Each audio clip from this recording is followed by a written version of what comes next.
India is at the intersection of Industry 4.0 and strategies here you have sadly corrected that there is no more Industry 4.0. We're going to 5.0 and 6.0. Right? Digital health. We have Dr. Sachdeva with us to talk about and give us insights of how technology is changing healthcare. COVID we have all seen, right? Right from your consultations going online to now prescriptions also being written online and they are valid now. Earlier they were illegal. Right? Deep tech research. We have Dr. Vandana Sharma, who is among the top 2 Stanford scientists.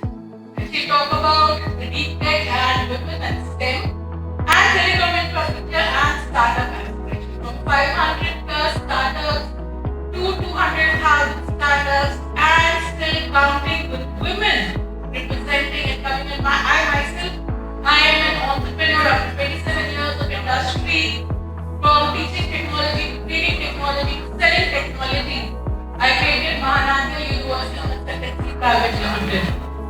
So walking the talk of entrepreneurship and women-led. Our directors are also women. And then we talk about the entrepreneurship, startups in university is an example which is mentioned. So we are having the, I would say, the environment which is getting more favorable and we are working in that direction. All these things are happening and when we talk about our country, we do understand that we are our median age is around say 30 or so. So when we talk about that death level, the receptivity or how the gender balance, the balance thing is more well taken care of versus when you talk about the past where the median age was say 40s or something. So we are around in 30s currently, that is also very much in favor. The technical growth is giving us lots of flexibility, whether what kind of rules coming up, the flexibility in working and all these areas. And then there is a business case which is there, which I talked at length in my presentation, that we do understand that it is more about not the societal impact, it's more about the economic impact as well. So whether you talk about getting the right innovation, getting the right stakeholders. So all those things are happening. But that's a very good part of the story which needs to be further taken forward. Keeping in mind the couple of things which I mentioned, that the biases which come in, whether we talk about the system biases or we talk about the societal biases or the disabilities which a women has to face in. So if those things are well taken care of, this can be accelerated at a very strong pace. So about me, brought up in middle class family, वो एक engineer या doctor ही बनना था, engineer कर रहे because dad was an engineer. दिमाग बिल्कुल लगा नहीं था honestly. और job किया normal और कहीं कुछ करना था, कुछ दिमाग लगाया software करते, software is the easiest right, and start कर दिया. Co-founder साथ में ले लिया so that you know it's a kind of a complementary thing. And then the reality strikes, right? After चीजें हैं कि we added telecom and infrastructure to our portfolio, and then the reality really struck. Because चाहे आप अपने office में जाएं, या client के पास जाएं, या मार्केट में जाएं, there were very few women, and you are always judged. You are always taken as somebody who has come from the support department, HR, या उस तरह से कोई आ रही है, finance से शायद कुछ junior आ रही है. They don't look at you. They would look at your people, the team that is going with you. There will always be a kind of bias, an automatic thing. I didn't think much about it. अब जब ये questions आते हैं तब आप सोचते हो हाँ यार हुआ तो था ऐसा कुछ. Because I thought I was in my own world. That this is something I have to build. This is something I have to do. मेरा next step क्या है? How do I have to deliver? There were things that I sort of said, okay, things will happen. In fact, I'm an engineer from NIT Kurukshetra. वहाँ पे भी लड़कियाँ कम थी. I think we were very few women, so I just thought this is the way it is, right? Never sort of realized कि अच्छा ऐसा हो सकता है कि women equal हो सकती हैं. It's just the way you are brought up, the way the life happened. So I just stuck to what I had to do, kept delivering and focused on my work, and that is where we have been able to grow. We have a pan-India presence. We are in telecom services, system integration services, software, still doing that. We're trying to go global.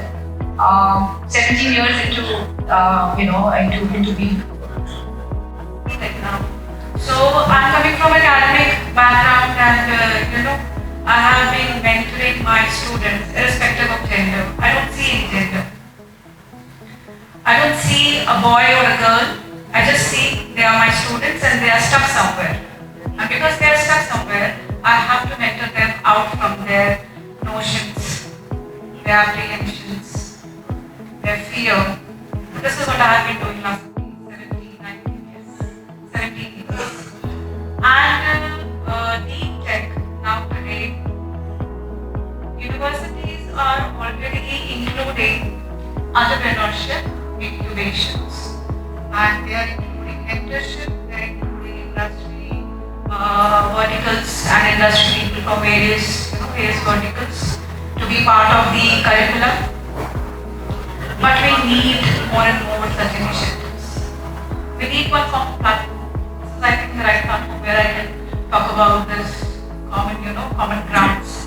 Because you people have ideas and resources, and maybe you require right resources, human resources to engage in, and we are the one who can provide that resource to you with the right skill set.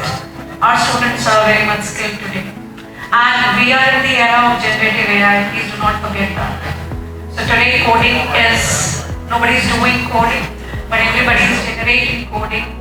And coming up with a nicer idea, coming up with a nicer, any case study or any kind of implementation that you want to do, you can do it in 24 hours. I have seen that myself. So we are in an era of LLMs and generative AI, and what I see in the deep tech is cybersecurity as the major area which is going to be the next 20 years. Everybody is going to be either working, either providing services or providing products in the era of cybersecurity, because everybody wants to be secure, and we are in the world of digital. Our obsession with pregnancy and postpartum. Most of the studies, most of the care, in fact in our OPDs also, we cater to pregnant females. If I look at the OPD numbers of non-pregnant females, females coming to us with menopause, adolescent health problems, PCOS, endometriosis, that is far less. So that is the same way goes for the technology as well. So technology also focuses on pregnancy and pregnancy related issues. It is not bothered too much about adolescent healthcare, which is, or menopause for that matter. Third is the digital inequality. There are two classes right now in India. One is the digitally connected and they are or digitally empowered, the literate urban population among the females, or the digitally disconnected, the rural population, the illiterate population, or maybe the elderly ladies, who are not connected to the digital healthcare. So that is another challenge, and that is another lacuna or gap which we come across.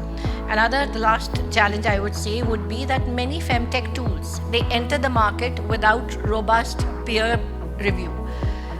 You would look at any apps, anybody can make an app, flow app, whatever, and they predict the ovulation, they predict the fertility days. Nobody actually comes to us. I don't think, they are reviewed by any peer or any clinician. Do they actually make sense, or how accurate they are? I have seen so many females in my OPD who are crying, who are so distressed that my ovulation kit does not show that I'm ovulating. And then we have to reassure them that technology doesn't tell you everything, so you have to correlate it with a human touch. So these are the challenges, which we come across on day-to-day basis.